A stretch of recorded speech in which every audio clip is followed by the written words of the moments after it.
కేంద్ర బడ్జెట్లో తెలంగాణపై వివక్షకు నిరసనగా ధర్నాలు చేస్తోంది కాంగ్రెస్ పార్టీ. రాజన్న సిరిసిల్ల జిల్లా వేములవాడలో నిర్వహించిన నిరసనలో పాల్గొన్నారు ప్రభుత్వ వైపు ఆదిరి శ్రీనివాస్. తెలంగాణలో 8 మంది బీజేపీ ఎంపీలు, 2 కేంద్ర మంత్రులు ఉన్న అనాపైసా రాలేదన్నారు. విశ్వనగరంగా మారుతున్న హైదరాబాద్కు రైతాంగానికి బడ్జెట్లో నిధులు కేటాయించకపోవడంపై విమర్శలు గుప్పించారు.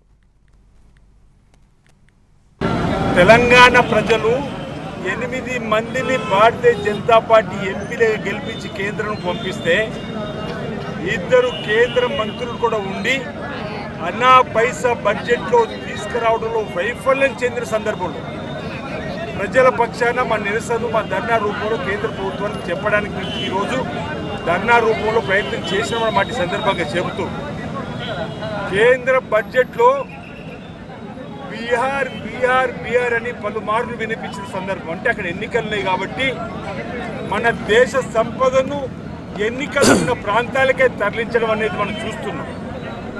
తెలంగాణ ప్రజలు 8